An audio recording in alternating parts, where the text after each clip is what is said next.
The lack of logging issued and spoiled ballots was an issue in two post-election litigation matters last year I was a part of. First, an election contest I successfully defended in Bowie County this past July. The issue arose that a polling place had more ballots counted than voters who voted.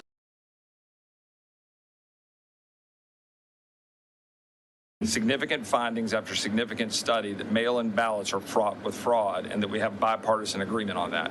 We have New York Times articles on it. We have a presidential Jimmy Carter, who's a Democrat, James Baker, hardly a flamethrower Republican, with a commission that studied it and came to the conclusion that it's twice the rate of fraud. So looking to find ways to improve mail-in ballots, finding ways to improve integrity at the polls ought to be a bipartisan consensus.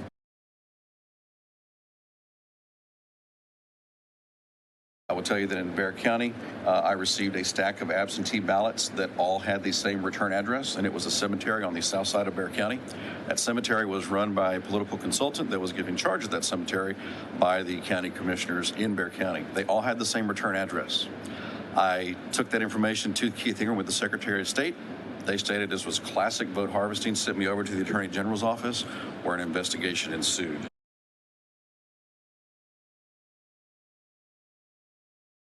Also, we have had individuals that received mail ballot applications that are Texas residents for more than 8 to 10 years, and they received out-of-state mail ballots from Georgia, and that was during this election cycle.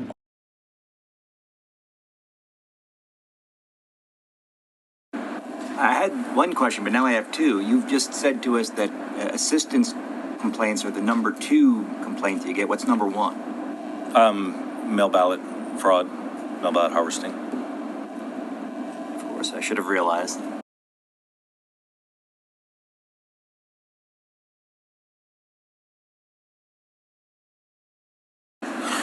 How does a ballot harvester work? What do they do? Well, I tell you, I sat in a room and I watched some ballot harvesters take $22,000. Where you from, Mr. Monroe? I'm from Harris County. Well, it's a kingmaker in Harris County, and his name is Commissioner Rodney Ellis. Now, the one thing, and I wish State Rep Ron Reynolds was still here because we talk all the time. So every time I say something, it tends to come true, and I feel like a prophet. I want you to understand something. I live in a poor black community. And the kingmakers have decided who they're going to put in office. They put them in office. They don't do anything for my community. So how they getting them in there? How they getting them in there? Mr. Ellis is as crooked as they come. You think I waited all day to hold my tongue? That's not going to happen. Mr. Ellis is as crooked as they come. Sheila Jackson Lee is as crooked as they come. They all use the same teams. I filed multiple complaints for voter fraud. I'm listening to y'all debate about, well, will they take a poll watch out of voting area? Yes, they do. I was there when they took a poll watch out. He was an undercover police officer poll watching on his day off. He caught them with the ID sitting on the counter. So when the car came through with the drive-through voting, and 4 people in the car didn't have an ID, they go inside and get them one. I know that you don't want to believe some of these things. Who is your team? I got a team better than the FBI. And I can find out anything. I'm not scared of Ellis, Boris Miles, Sheila Jackson Lee, none of them. They are robbing my community blind. Now, do I stand up here as just a constituent and as a taxpayer? No, I stand up here as a former candidate that got cheated with early ballots.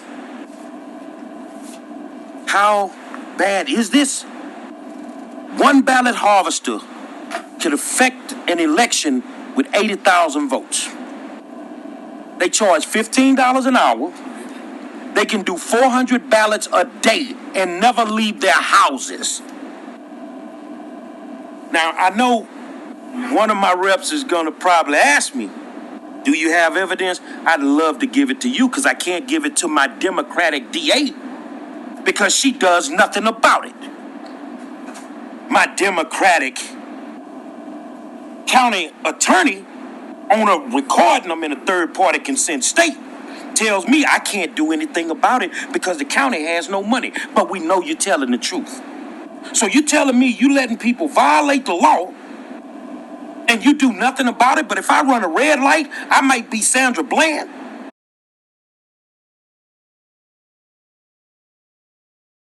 Elections are being stolen in Harris County. And if something's not done right now, guarantee you, getting ready to lose the state. Now, I'm not here saying that, so a lot of folks are talking about the voters here, and that's fine. I'm not here talking about the voters. Again, I have clients on both sides. This is not a partisan issue that we're talking about here today. It's not partisan. The absentee ballot harvesting is hurting Democrats more than it's hurting Republicans, really, in my opinion.